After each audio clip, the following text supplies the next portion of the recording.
안녕하세요. 어쩌다 멕시코에 살고 있는 리제맘입니다. 제가 결혼을 2015년도에 하고 5월에 여기 왔으니 만 7년을 지낸 셈이네요. 제가 멕시코에서 살 계획을 했냐? 그건 아닙니다. 저는 원래 대학 시절 호주 배낭여행의 추억을 잊지 못해 그때 접한 선진국의 문화에 적잖은 충격을 받고 이민을 목표로 살아왔어요. 호주의 높아진 문턱으로 꽝 대신 닭, 상대적으로 문턱이 낮았던 캐나다 불어권으로 이민하자 해서 불어까지 배우며 캐나다 유학 후에 이민 결과를 기다리는 도중에 혼기가 찬 제 나이에 소개받은 제 남편을 따라 급하게 결혼을 하고 뭣도 모르고 이곳으로 오게 됐죠. 무식하면 용감하다고 저는 사실 멕시코라는 나라에 대해 잘 몰랐어요. 남편은 중학교 때부터 캐나다에서 20년을 살다가 친척분의 소개로 멕시코의 사업체를 얻게 됐어요. 남편 혼자 몇 년을 지내다가 캐나다에 있는 알던 교회 자매가 저를 소개해 준 것이죠. 남편이 그 당시 캐나다에 방문할 일이 있었는데 온 김에 저도 만나게 되었던 거고, 이렇게 옛날 얘기를 하니까 시간 참 순식간임을 느껴요. 지금은 둘이 아닌 세 식구니까요. 엊그제 나왔는데 옆에서 말귀를 알아듣고 쫑알거리는 딸을 보면 탄생의 신비와 부모님들과의 공감대, 부모님 심정 이해, 자식 가진 기쁨 등등 모든 희노애락을 복합적으로 느낀답니다. 저의 결혼, 이게 또 말하자면 긴데요. 집신도 짝이 있다는 옛말이 있죠. 저도 생각지 않은 곳에서 갑자기 만나게 되었는데요. 한국 나이 34살 10월쯤에 먼저 이메일을 주고받다가 그 이듬해 신년에 얼굴을 보게 됩니다. 그리고 만난 지 열흘 만에 결혼을 하기로 하죠. 이런 경우도 드물 것 같아요. 혹자는 궁금하겠죠. 그렇게 빨리 결혼을 결심할 수 있는 것은 무엇 때문인가? 그냥 모르겠어요. 사람이 다 때가 되고 제 짝을 만나게 되면 앞뒤 안 보이고 마음이 동하는 것 같아요. 저는 이 사람이 이상형이어서도 아니고 마구 설레는 감정이 아닌 그저 편안함이 컸어요. 희한하더라고요. 글쎄, 이 사람의 발의 무좀을 보고 흉하다고 안 느끼고 그걸 덮어줘야겠다는 마음이 생긴 걸 보면 제 짝이긴 한 것 같네요. 다른 분들의 배우자 만났을 때 경험담을 들어보면 후광에서 빛이 나더라 등등의 말도 있지만 저는 그냥 자석같이 당기는 힘에 의해서 나도 모르게 일이 성사가 된 것 같네요. 돌이켜보니. 지금이야 익숙해졌지만 결혼하고 처음에는 한두 가지가 답답하게 느껴졌어요. 첫째는 모든 걸 내가 결정하며 혼자 살던 때에 비해서 경제권이 없어진 거예요. 둘째는 공동체 생활이네요. 아침을 안 먹고 싶기도 하고 늦잠 자고 싶기도 하고 또 저녁도 대충 먹고 싶지만 챙겨야 할 상대가 있다는 점. 주부가 되면서는 아침, 점심, 저녁 매일같이 메뉴 걱정을 하게 되죠. 코로나로 팬데믹이 되고 멕시코까지도 락다운이 번져서 제가 소득 제로 또 빚져서 쓰는 상태가 되니 뭐라도 해야겠다 하며 유튜브를 시작하면서 여행지를 다루다 보니 어찌 보면 저의 삶이 과정은 보여지지 않고 자칫 여행만 하는 사람으로 보일지도 모르겠어요. 남편이 남미 사업을 하며 저 역시 결혼 후에 매일같이 도시락을 가지고 다니면서 옆에서 보조했어요. 나보다 3년 앞서 와 있던 제 남편은 사실 친척분의 도움으로 친척분께 빚을 져서 사업을 하고 있던 상황이었어요. 제가 왔을 때도 끝난 상태는 아니었고요.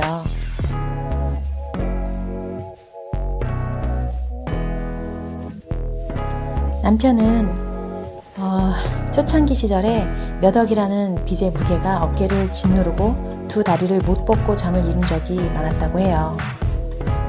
저 역시 남의 돈은 빌려본 적이 없고 빨리 갚지 않으면 안 되는 성격인지라 남편이 가게를 인수하기 전보다 매출이 기울어가는 사업에 빚 갚는 날만 하루하루 숨죽이며 기다렸지요.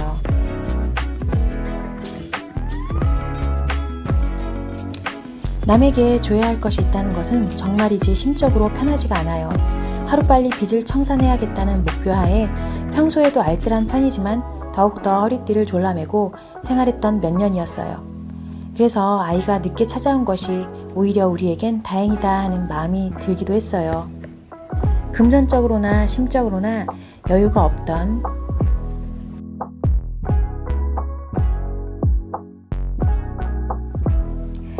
결혼 초창기 시절보다는요, 유산 끝에 얻은 귀한 아이이기도 하지요.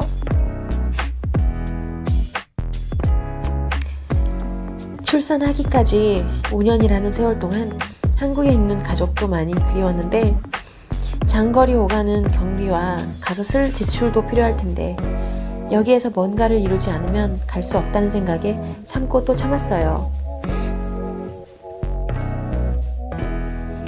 솔직히 30대 내내 영어에 불어 공부까지 하다가 지쳐버린 나는 관심도 없는 스페인어까지 공부하기가 싫었어요. 나 혼자 여기에서 다니는 일은 여태까지도 없었고, 남편의 그림자처럼 따라다니며 통역사인 남편이 생활 스페인어는 다 했기 때문에 더욱 공부하기가 귀찮았다고 할까요? 미혼자이며 어릴 때 멕시코에 유학이나 놀러 온다면 주변 친구를 사귀기가 쉽겠지만, 결혼해서 가정을 꾸리고 근무할 일이 있고 언어까지 못하다 보니 멕시코에 살고 있지만 변변찮은 이웃 하나 만들 일이 없었어요. 장사를 하다 보니 여기 시민과는 손님으로서나 상대했지 친구가 되는 일은 쉽지 않았어요. 기회도 없었고요.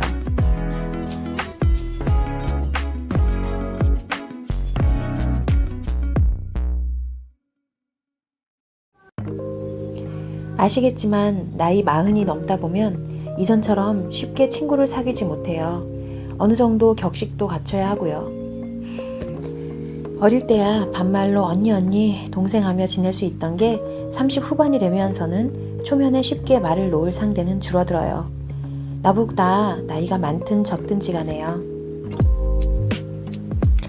아무래도 여기 병원보다는 한국 병원에서 출산하는 것이 낫겠다 싶어서 5년 만에 방문한 한국에서는 가족들과 함께 온정을 나눌 수 있어서 너무 좋았어요.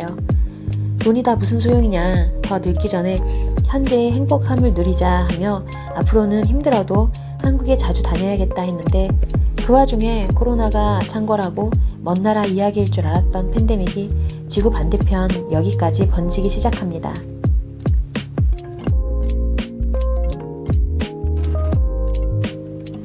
무역업을 하는 남편, 가게에서 물건을 팔고 또 돈을 모아 주문을 하고, 주문을 하려면 목돈이 필요하고, 이렇게 반복적인 일을 하고 있는데 현금도 없고 아무런 준비 없이 터진 코로나는 남편이나 저에게 생애 처음으로 느껴본 스트레스를 줬어요.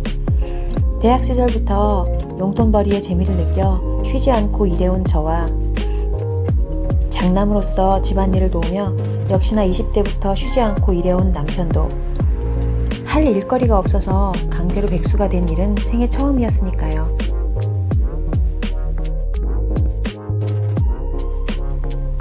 일 년 가까이의 무직 생활을 겪으며 이 말을 실감했어요. 가난이 창문 틈으로 들어오면 행복은 대문으로 빠져나간다.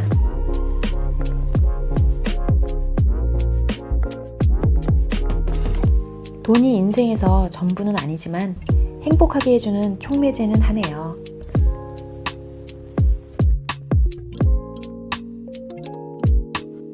저희가 재작년 팬데믹으로 경제난을 겪고 난 후에 결심한 것이 있어요.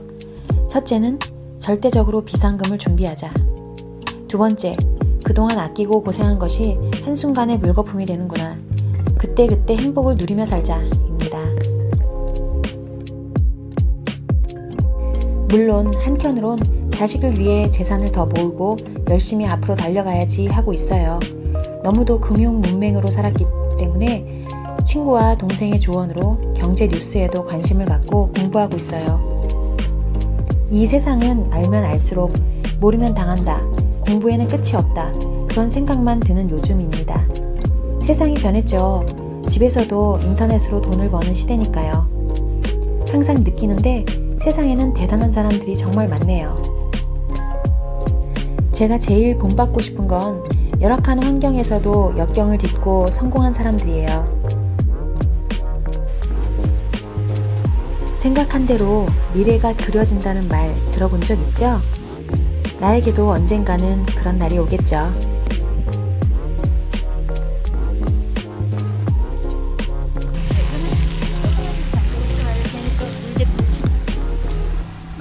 월마트에서 어떻게 잠자는 거 싫더라. 야, 잠이 도저히. 아유, 진짜 월마트가